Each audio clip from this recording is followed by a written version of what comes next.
So thank you all very much for staying to the end of a very long, tough day, at the end of 4 days. This panel was supposed to be chaired by Alistair Kingsford of the Foreign Office.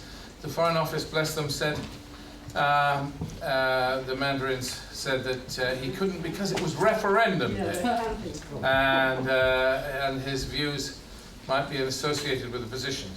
So you get an extra dose of William. I'm sorry, I was chairing this one now, but there you go.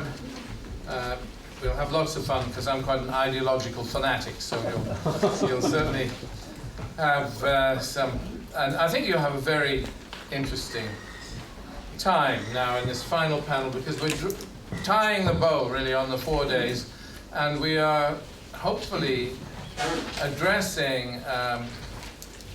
In a sense, we're looking at an ideological alternative to, not just to ISIS, but to violence and extremism of the, well, ideology can be extreme. I'm not talking about an ideological alternative to extremism, an ideological alternative to violence and to hatred is what we're looking for in this.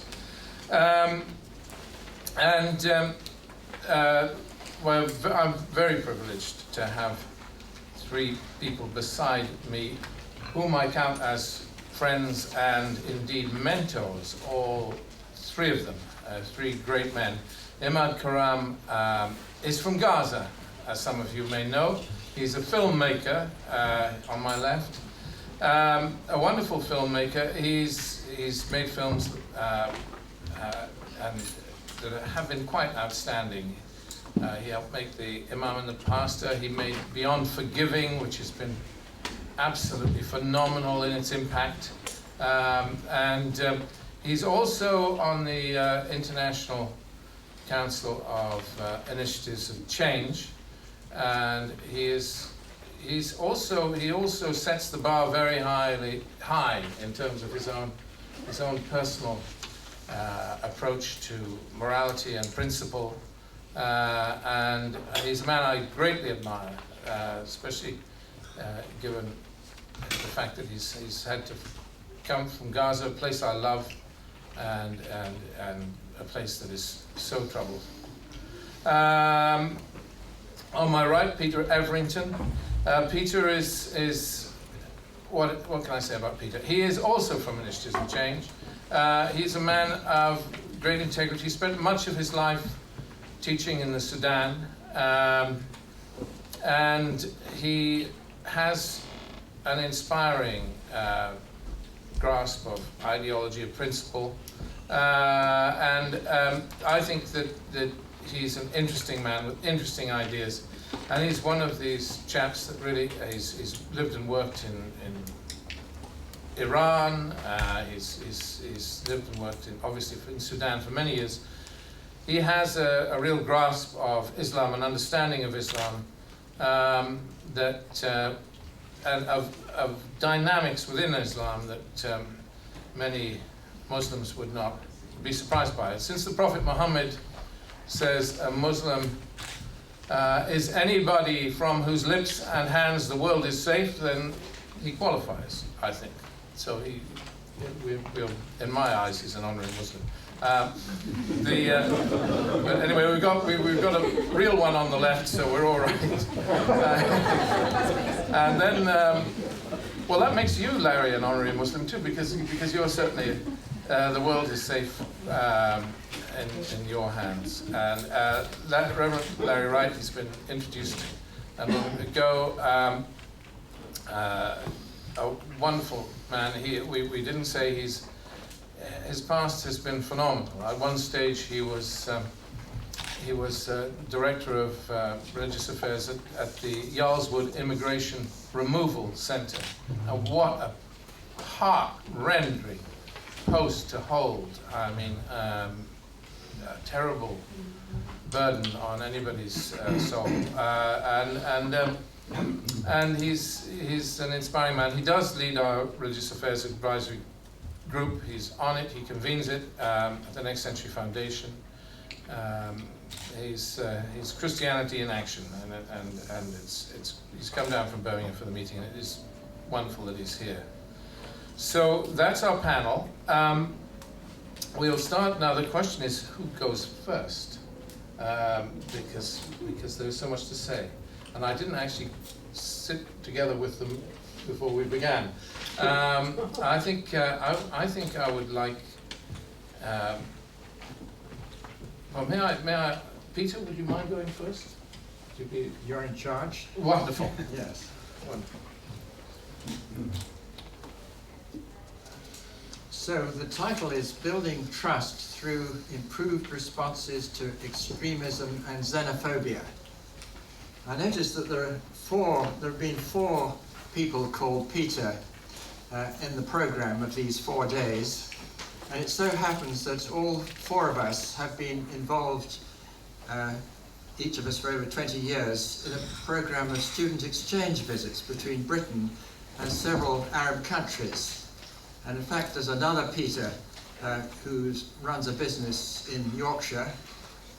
He's been on it too. So this has been an attitude caused amusement amongst the places we've been in numbers doing this. And I don't know what I have to say in contemporary terms about building trust through improved responses to extremism. But I look back to a letter that Peter Riddle, who is here, and I, with our wives, jointly sent to 110 British imams immediately after the London bombings of 2005. From our experiences in these different countries, we knew there was going to be likely to be a horrible backlash on these men and their communities, and the disgrace which was landing on them from the misbehavior of the younger generation, or some of them. And this was going to hit them hard, and they needed some kind of support. So this is the letter that we two, our wives, wrote. This brings greetings and affection to you and your community. It is a time for sorrow for you as it is for the country. The friendships that our two families have enjoyed with Muslims go back several decades, and nothing will break them. Between us, we have been welcomed into homes in Egypt, Sudan, Tunisia, Libya, Jordan, Palestine, Lebanon, Syria, Turkey, Yemen, Kuwait, Iraq, Iran, and Malaysia. We have welcomed people from these and other countries to our homes in UK. As Christians, we celebrate the truths we share with Islam and people of other faiths. We have tried to bring up our children with the qualities the Bible lists as love, joy, peace, patience, kindness, goodness, faithfulness, gentleness, and self-control. We notice that Muslim parents are trying to do the same. Sometimes our children fail, and we fail too, and have to start again. Our common struggle with you is for a society where these values prevail. That can happen in Britain and in every country by God's grace. Let us keep working for it together and encourage each other. May the Almighty guide us all to a tomorrow closer to His will. As I say, I don't know how to respond to today's extremism and xenophobia, but I feel the onus on each of us is to somehow respond obediently and creatively to the Almighty, to the thoughts He can give any one of us, for ourselves, for our communities, for the world. And when it comes to trust, building trust, I ask myself, what can Europe learn from the Muslim world at its best? And what needs to happen in Europe for it to win the trust of the Muslim world and the wider world? So I think the onus is as much on the Aboriginal communities of Europe as we often feel it is on the Muslim communities of the Middle East and beyond. And Initiative of Change, Moral Rearmament as it was, says if you want to change the world, you start with yourself and with your own community and country. So I feel we here, all of us, will want to do that, to start with ourselves. And when it comes to learning, what we can learn from the Muslim world, from here, I would start with reverence. In one of these student exchange visits, a group of 6 Brits were in Sudan and at the Wad Medni, the cotton town south of Khartoum, and at Jazeera University. And as we came into the student hostel, we met the man who was the caretaker. He swept the floors, he made the beds, he served the coffees and prepared the meals and looked after guests. And I introduced the names and said, Peter, Peter, Peter, which was a sort of an amusing coincidence for us. But his response was, Masha Allah, see what God has willed. And I feel rebuked and educated by that kind of response where I go in the different parts of the Muslim world. I'm not sentimentalizing it, and there's no worse fraud than a pious fraud who comes out with the phrases. But somehow in an encounter like that, you recognize what is genuine. Masha Allah, see what God has willed.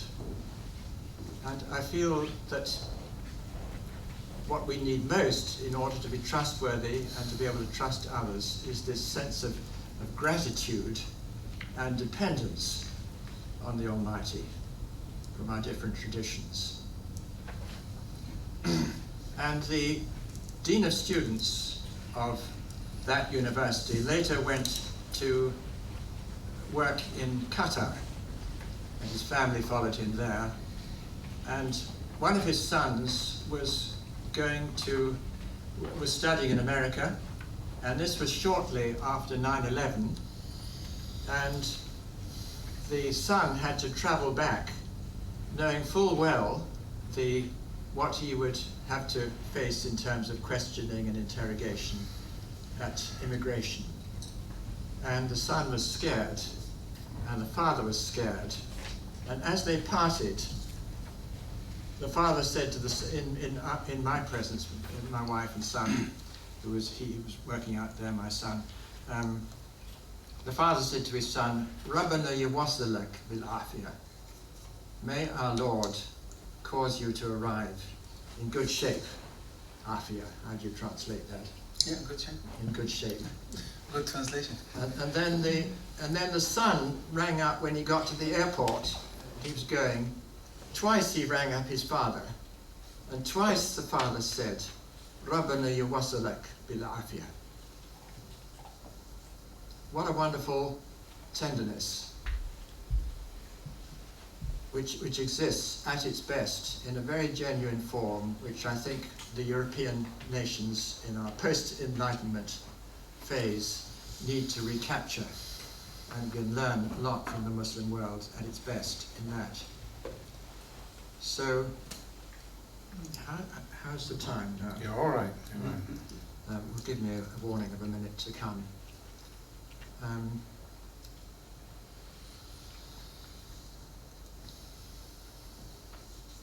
it works the other way too, because we found, 2 of the pieces are here, didn't we, that when the Muslim Arab students came to Britain, and we chose them from countries which couldn't send children on holiday, from the poorer countries, they arrived in a state of nervousness because they had been sort of schooled, I think, in parts of their media and press, and the utter barbarism of the West, and the hideous morality and all this. And of course you can build a very strong case for barbarism if you do that sort of research around. But there's another side which many of those students had not been introduced to. And what we tried to do in Scotland, Wales, and around England, universities, when we visited farms, universities, we met people in local government, in national government, and in homes. In one visit I counted 57 homes the students had been billeted on in a 2-week visit around. And they found a quality there in the West that they had never suspected existed. The quality of care, integrity, honesty about failure, aspiration. And they connected this after a bit. We didn't labour the phrase moral rearmament or initiatives of change. That wasn't the point. The point was to demonstrate something. But they picked up the fact that all these people had a common striving to the following of absolute honesty, absolute purity, absolute unselfishness, and absolute love as guides to conduct. And they began to say, hey, this is too good, this idea, to waste just on British Arab visitors. You know, this ought to work in the wider world. Then we could explain a bit that, in fact, it was being attempted in many parts of the world. And these particular students were what the dean of their university, it was a different university, had described as extremists. When I went to talk with him to arrange this, he said, well, it's a very good idea, but the student union is run by extremists. It's his word for the Muslim Brothers. So we'll find you some moderate students.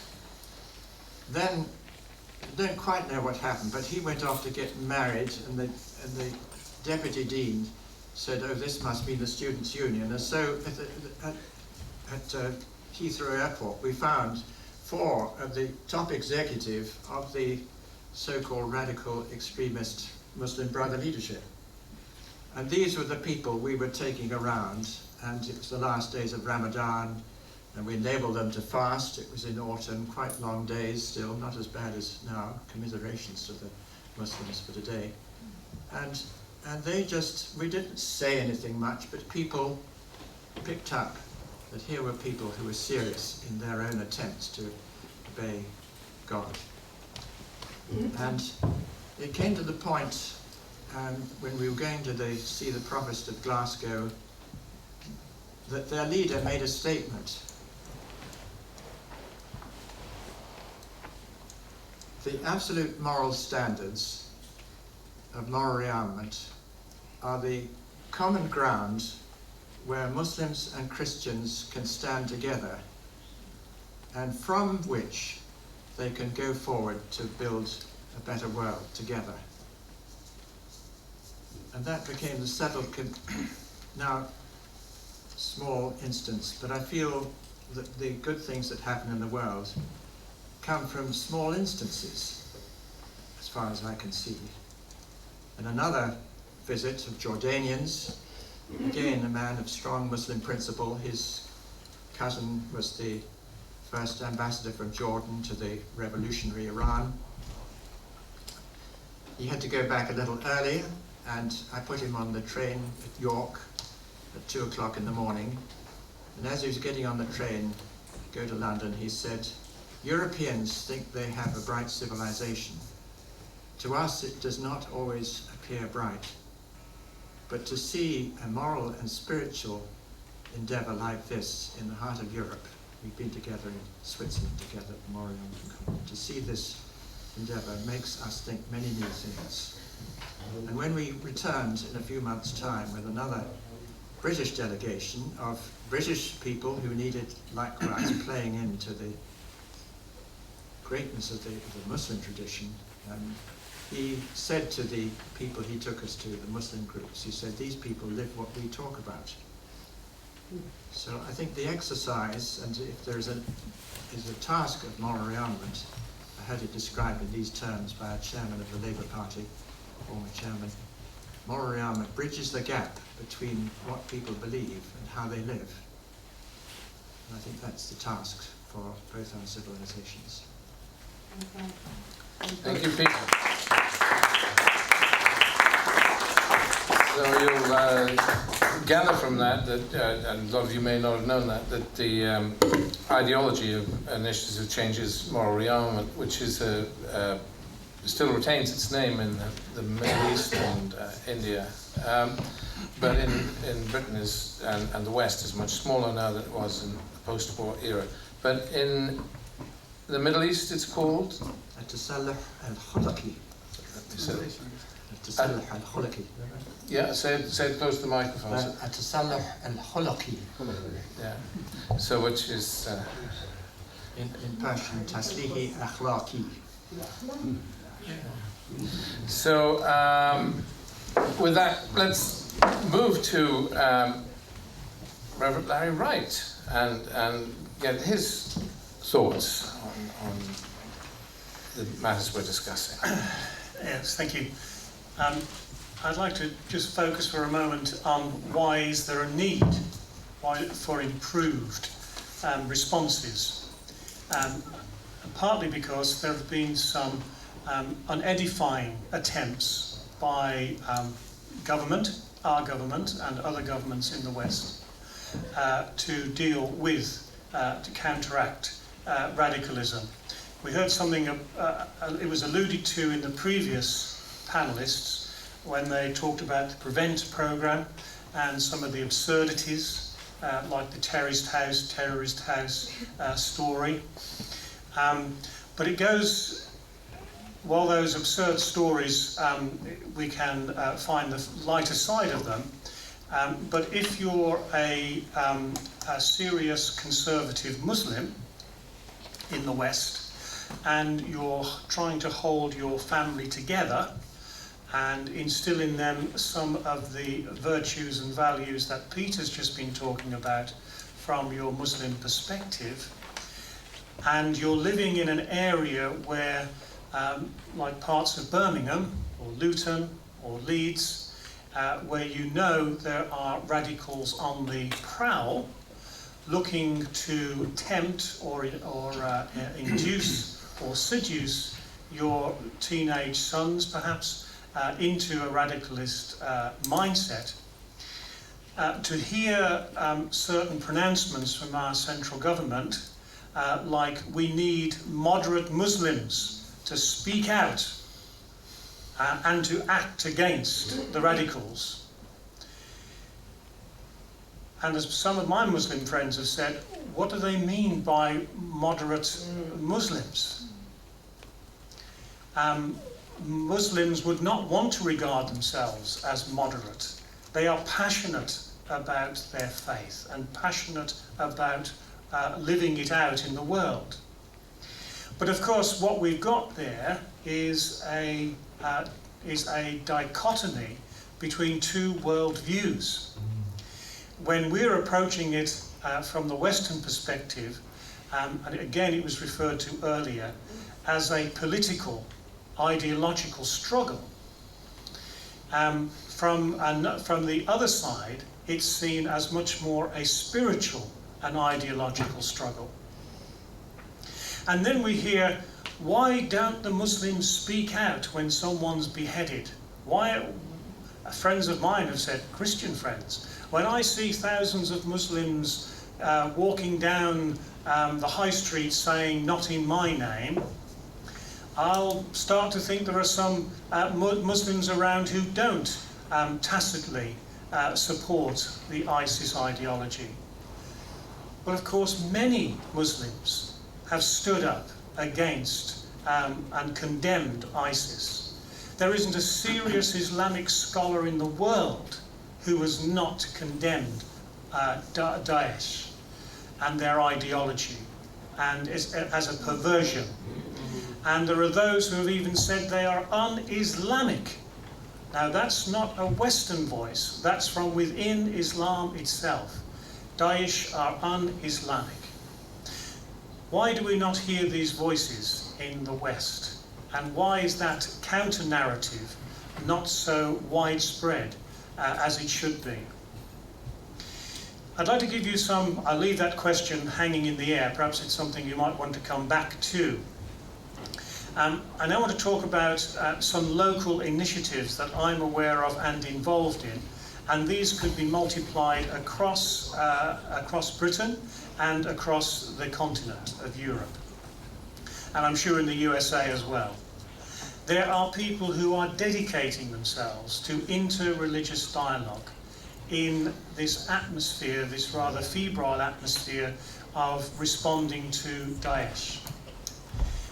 Whatever else they have done, they have reinvigorated inter-religious dialogue and intercommunal dialogue. In Birmingham itself, we are privileged and proud to say we have one of the most harmonious records of different faiths and different cultures living alongside each other. Yes, there have been individuals who have been arrested under terrorism acts, but generally speaking, Birmingham is held as one of the model cities in terms of communal harmony between people of different faiths. Why is it? Is Birmingham particularly blessed in this? Maybe it is, but I think there are definite historical reasons for it. Birmingham is a relatively new city. It's, for those of you who know anything about the history of our country, it is a city that expanded enormously during the Industrial Revolution, and therefore the requirement for labour meant that people were encouraged to come from all over Britain to settle in Birmingham. So it is a city of migrants, economic migrants, and they were most welcomed. It's also one of the key cities, bringing the story a little bit more up to date, in the 50s and 60s, of welcoming people from the Commonwealth to work in our factories. So, and then Ireland later on, and more recently from other parts of the world, including the places that I'm sure you've been talking about and hearing stories about from the Middle East and Syria. In fact, Birmingham City has committed itself to housing 500 Syrian refugees over the next 12 months, and they should be applauded for that. And not least because the advocates that helped to swing that decision all came from mainly faith and local groups lobbying the city council and showing, as it were, showing them what a moral question this was, and it wasn't purely an economic one. Thirdly, I'd like to point to our education system, and this would be true of other cities in our country. Many of my Muslim friends are delighted when they have a Christian school in their area, because without an Islamic school, they would rather that children go to a Christian school, a faith school. In fact, in Birmingham, there's a school called King Solomon. King David. There's a King Solomon and a King David school, a Jewish school. That Jewish school is now 60% Muslim, and they have been embraced. And they have been embraced as students and incorporated into that school. These things do not happen by chance. It is because people are building trust at a local, neighbourhood and communal level. And some of the points that Peter made, some of those lovely gestures of, I call them gestures of conciliation, actually become acts of mutual recognition. As it were, I don't want to, this phrase has got a bit degraded in recent years, we're all in this together. But at the local level, in education, in employment, in community activities and the voluntary sector, many of our cities run by an alliance between people of differing faiths and of no faith. So I want to both applaud Birmingham, but it's not only Birmingham, for what it's doing, and to highlight why it's important that at this local level and at this regional level we work to build trust. I'd like to go on and say a little bit about the sort of the global situation and how it impacts upon local communities. We have a sort of saying I've moved churches recently, but in the last church I was in, we had on a Sunday morning about 100 people in church on a Sunday morning, which for those of you who know the Anglican Church isn't bad. And we estimate there was 14 languages or dialects represented amongst those 100 people. Some of them were converts from another religion. Many of them were migrants, and many of them were asylum seekers in some sort of part of the process. Let us not kid ourselves that what goes on in Baghdad or Gaza or Kenya or Nigeria does not go straight to the heart of the people who are from those regions living in our country. And it both challenges them emotionally and makes them very wary of how they will be perceived in their own community, even within their church. So let's not underestimate the impact of global incidents upon those living in this country who have affinity with those places. Some people will take this as a challenge to, as it were, be apologists for what's going on in their country of origin. And that puts quite a strain on them. And for some of them, some of my Muslim friends have said, I'm sort of getting a bit fed up now of having to say to people, they are not Muslims who are chopping those heads off and terrorising people and coercing people through their extremist laws, extremist view of Sharia law. How often, some of my Muslim friends would say, do I have to stand up and say that not in my name? So there's a weariness and a fatigue that goes into this. And then finally, if I may say something about the sort of more scholarly discourse that's going on. The NCF is very fortunate that over its 30 plus years of existence, I think it's over 30 now, isn't it, William? It's getting on for 40. William was only a little boy, of course, when it started.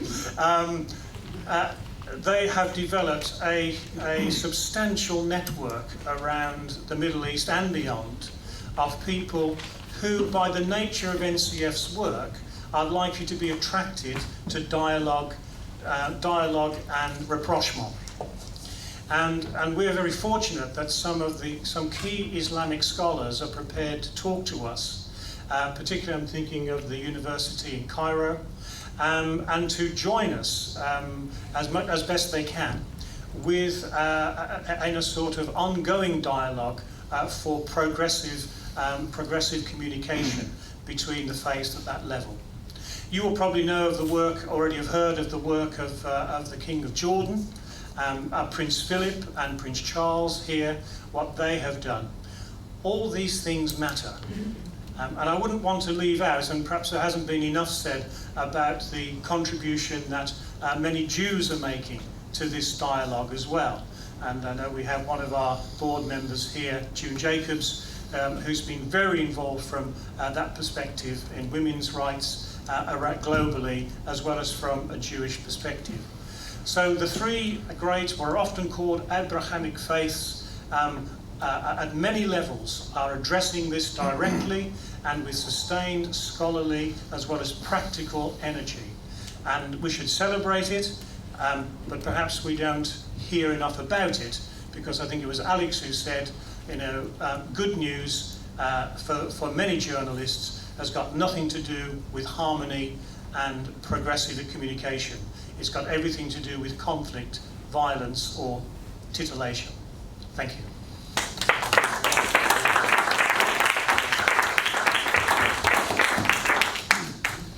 Well, thank you very much, Larry. That's very powerfully said, and bless you. We turn to our third speaker, Emad Karam. Thank you, William, and I would like to actually start by thanking you for these very rich 4 days. I've been journeying with William from a distance, and I can see how hardworking he has been, and the team with him. So it's just to see it happened and happening just at the end of it. It's wonderful. So thank you, William. Also thank you for your friendship and support. I did prepare something, but I'm not convinced I should really read what I had written. And I'm conscious we are all tired, at least a few is me, with my little sleep last night and long day fasting. But I feel good, and I'm delighted to be here with you, and thank you for staying to listen to all of us here at the last panel. Only because Gaza and Palestine have been mentioned a little bit during the conference, and today in particular. I'm just reflecting that I am not a refugee here, but I am. So technically I am an immigrant. I came to the UK 12 years ago and settled. But when I think of the fact that I cannot simply go back home, I do not have a free country, then in that sense I identify myself as a refugee. In the last 12 years, I've managed to visit the family 4 times, only when the border was open freely. My 9 siblings are all and parents in Gaza, and I'm only trying to personalize this just to give you a picture here. I've managed to miss 5 weddings, and not to mention funerals and babies born. And I had no choice but to miss them. And then you have 2 million people stuck in that situation. And this is not the top priority of the world. This is not what we are all worried about. This is not what anybody necessarily should be waking up worrying about. Now,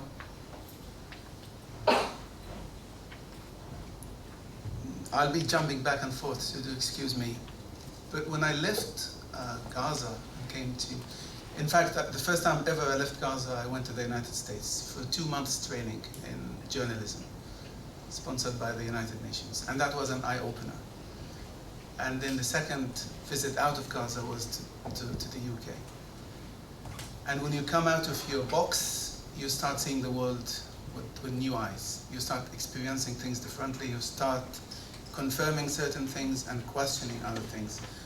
And the one thing I want to share is that I realized that the world was bigger than Palestine, that the world was bigger than Gaza, bigger than me. And later when I started traveling around the globe, I saw people who suffer more than we do. Everyone only sees their own suffering. But I started to realize that people for other reasons are even suffering more. No one in Gaza sleeps hungry, by the way. No one. And I don't think anyone, even in the worst war, the last one, slept homeless. And even if they did, sometimes they would do it one night, but the next night somebody else will take them home. But I've been to other countries where people are in even worse. And countries like India, so no, let's not go too far. Or Nigeria, rich countries, supposedly rich.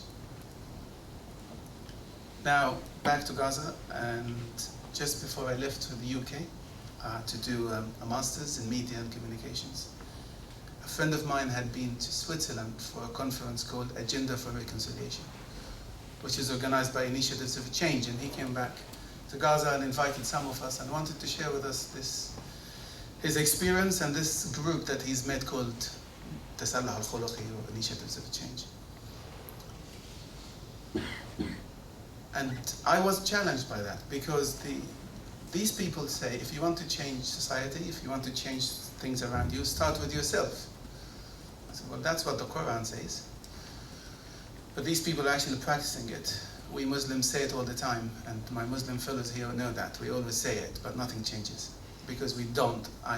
It's difficult to change, starting with oneself. Next to that is 4 standards, 4 moral standards to, just for your own sake, to look in yourself in the mirror and judge your own actions. Absolute honesty, purity, unselfishness, and love. And purity refers to purity of action and thought, or thought and action. Now, in 2002, I came to the UK to do my studies, and that was 1 year, I mentioned earlier, that was 1 year after 9/11. And suddenly, I found myself in this country. Suddenly, I found that I had another identity. I was Muslim. I was even Sunni Muslim. I never considered myself. I never had the label. I just thought I was Palestinian, I was Arab, I was a male. But I didn't realize I was also Muslim because of 9/11. And this was a year after. But what I experienced then compared to what I experience now is that back then things were even better, in the sense that more people were inquisitive or curious and want to know more about who these people are and why they think the way they think. I was asked questions about, why do you guys marry 4, and do you beat your wives, and and that kind of questions. People were genuinely ignorant and wanting to learn more and understand more about alcohol or not alcohol, or pork or no pork, or all of the things that are packaged with Islam.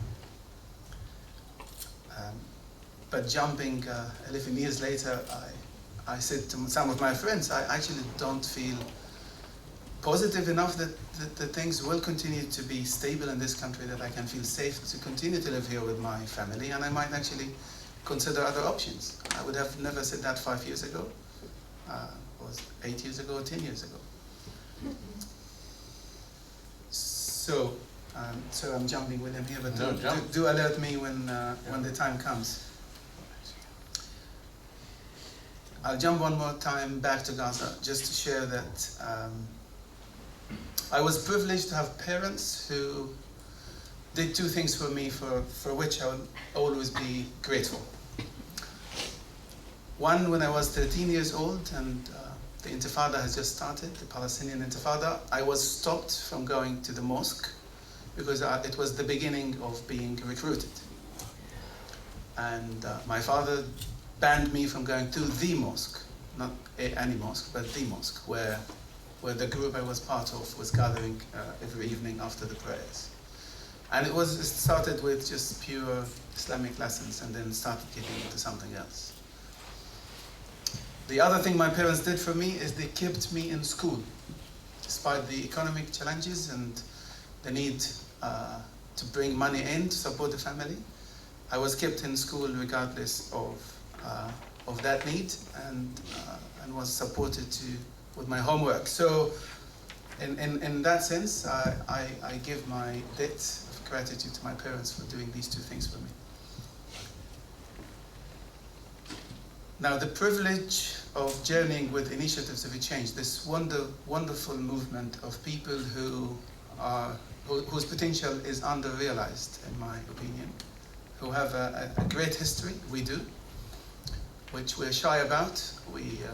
We've contributed directly to the peace efforts following the Second World War, bringing the first Germans who came out of Germany after the war, came to our center in Switzerland,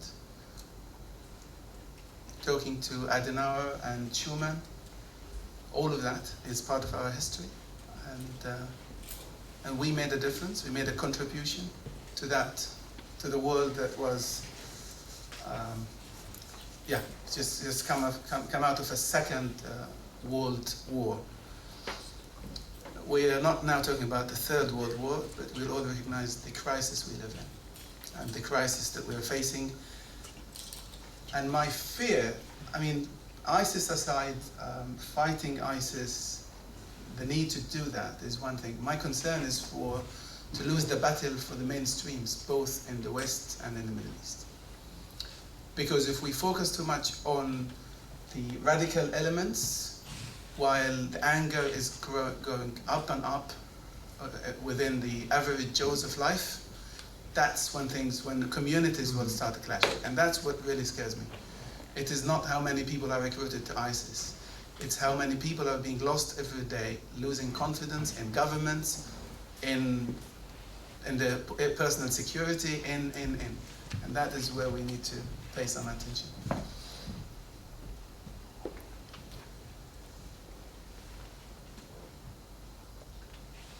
I spoke about the privilege of being with IFC because IFC took me on a journey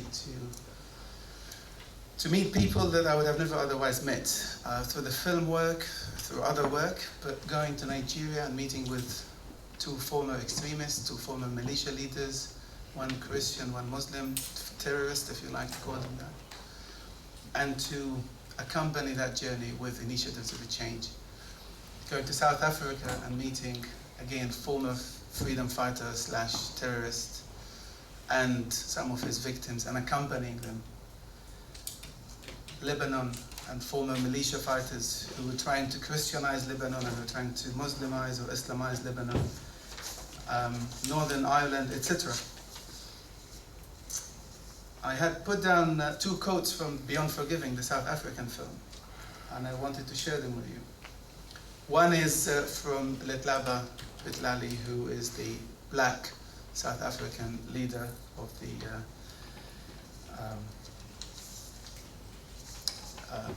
PANC, Pan-African National Congress. And he says, for a long time, I had demonized the people I was fighting for. And for me, that is part of the challenge of today. There's a lot of demonization that's going on in any conflict. I mean, the first thing that happens at a very basic level is a process of, I am right, you're wrong, you can't understand, and it ends up with demonizing the other. The other quote I'd like to read is from his victim, the mother of one of his victims who was killed in the last attack in South Africa. And she says, if there was more sharing and more understanding of the deep needs of people who have been marginalized, the world would be a different place. So there's a deep need to really understand those who have been marginalized, and that is also something we overlook. Now, in trying to, I'm trying not to consult my notes, in trying to think of responses, I feel we need to reflect more than react. I feel Europe in particular is reacting, America is reacting, and we need more reflection. We need, I mean, even Britain today is reacting. It's very sad that the British people go out today to vote when many of them would be using their hearts rather than their minds, because they're against something and they're angry at something, rather than it's after a process of serious reflections. I was asking myself, what do we need also? We need a good degree of empathy, and I understand that's not humanly possible. We can do it as much as we can, but it's not humanly possible to empathize with everybody in every situation. However, only when we empathize that we would start seeing things differently. For those of you who were here earlier this morning, I spoke about the media a little bit, and I would like to just, probably we've lost most of them here today, probably some are still here, but when I think of the Middle East and I watch British media, and I dream for the day when Arabs and Muslims will be in the news for a different reason. We're always in the news, but it's for the wrong reason, for the negative reason. And I mean, I ask you here, and maybe challenge me if you've come across a news piece, a documentary in the mainstream British media that reflects, that is depicting what's going on in the Middle East outside war and outside challenges, just life that goes on every day, even in Gaza. I mean, I am amazed how resilient the people are, how creative they are, how it's amazing. How many of us have ever seen a documentary of the so many, and I mean creative, things that I personally, because I seek them, I find them, of people who have responses to their situations in a very beautiful and creative way. We don't see these things. We don't see much of art. There's a lot of art that goes on. I mean, Ahlam fights for women's rights, and that's absolutely needed. But also, there's so many women who are free. And I'm not trying to get into that. Maybe I shouldn't, Ahlam. But the point I'm trying to make is also just to show both pictures. So in this country, in this context, this is what's happening. And in this country, in this context, this is what's happening. Because just like in Europe, it's not the same. And we just kind of have this stereotypical picture of people in the Middle East. I'll try to come to an end because I can see something moving in my right side. I think I'll finish with two things. One is that we in Europe and we in the Middle East need really to reflect on this question of why we are in a crisis. Because we are, but we need to do it. And one thing I learned from Initiatives Change is that when you blame somebody and you point your finger, there are three fingers coming back at you. So if we put the searchlight inwards, and if every community, country, nation, group can reflect on their own, what they could do, or what they could have done better, we would reach way more forward, rather than it was your fault, and I did this, and I had the best intentions. The other thought is that we need to look for new models and other models, and they exist. And I think of India as a good model of coexistence between Muslims and non-Muslims. I think of Indonesia as well. And so the Middle East hijacks the agenda of the Muslim world. The Middle East is a tiny bit of the Muslim world, I mean, numbers-wise at least. But it does have that aspect to it. I think I'll stop here, William, but thank you. Thank you.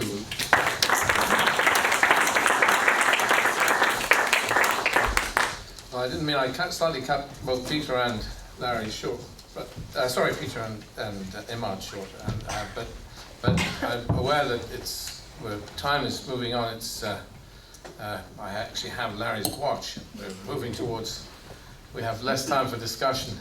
And so we do want to do that. I wanted to build on what the panel said and say that there are a couple of thoughts that come to me. And I'll just share them with you very, very fast, and then we'll open it up for discussion. I wanted to ask you, one of the things I noticed, not so much from the discussion today, but one of the things I noticed about ISIS is that they are great into poetry, you know? I mean, they write countless jihadi poems. Every other day there's a poem up there on the internet telling how wonderful it is to die. And their poetry is very good, by the way. I mean, these are wonderful poems from wonderful young men. So we need, I sometimes think we should actually think about some sort of outreach to schools in inner cities.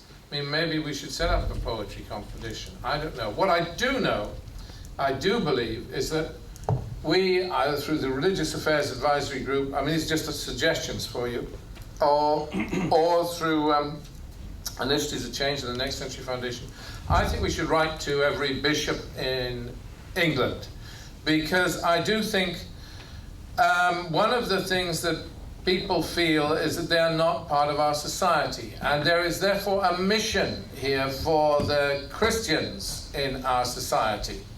Christians are too busy caring about themselves. I talk for myself anyway. The Christians in our society, I mean, you know the story of the Good Samaritan. It's the other you should care for. You have a duty of care as a Christian, not for other Christians.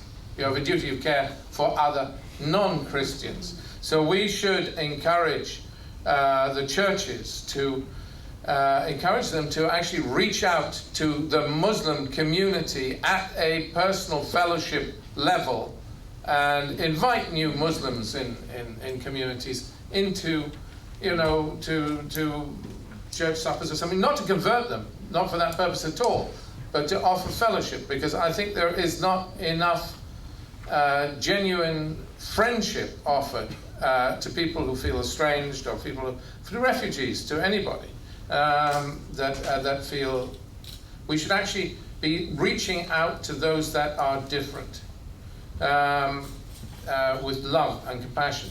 The other thing, I mean, I think Initiatives of Change has a duty. It's has been very coy in modern years about its ideology.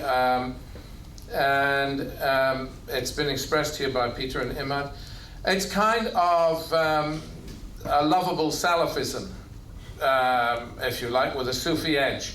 So and it's ideal for this kind of situation. That's why I think it has been in the past quite popular in the Middle East and still is in the Middle East, more so than it is here. But in Lebanon and to a certain extent in Egypt, they're quite strong, and their president is indeed an Egyptian, Omnia Marzouk. But so I do think that it would be quite worthwhile if initiatives of change manned up a little about their ideology. I weren't so coy about it. This is just me speaking to some of you, because I think quite useful in a world that's looking for ideology. I think they think it's outdated, but it's not outdated to talk about absolute love and absolute selflessness and honesty and purity and to talk about listening to God. Sufism is listening to God, and Sufis, the heart of ISIS, the very heart of ISIS, ISIS kind of corrupted a wonderful Sufi movement, Sunni Sufi movement, they took it over, called the Dr. Sahel, the men of the, what were they, the men of the, I'm terrible, I can't remember the name, the men of the Naqshbandi, the Naqshbandi movement. Perfectly lovable, wonderful, inspiring Sufi movement, and then ISIS sort of diverted it, and it was based in northern Iraq. But Sufism is an answer, and listening to God, is an answer in this kind of situation. So I believe that that we need to bring back that ideology a little. That the idea that we can have a positive ideology rather than a negative one. The idea of what we're saying at-tasula wa khuluqi, was it?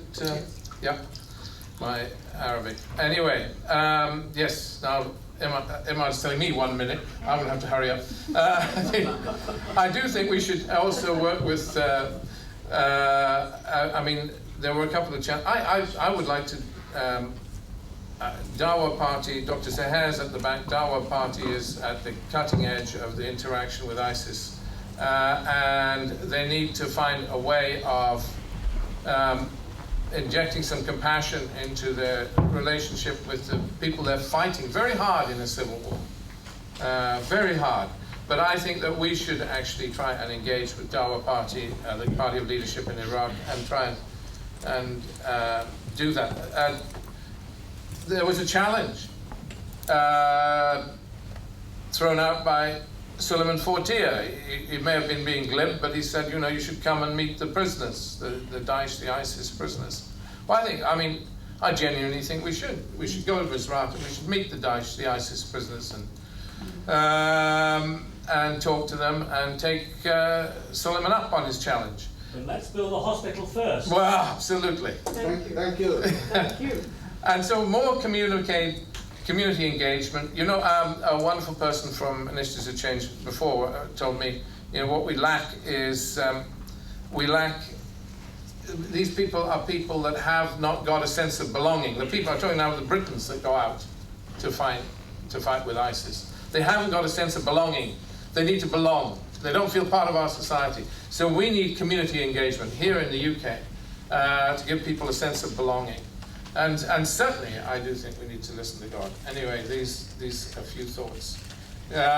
In which spirit, we maybe, because I can't resist it, we'll have 1 minute silence and just still our thought, and then we'll open to questions.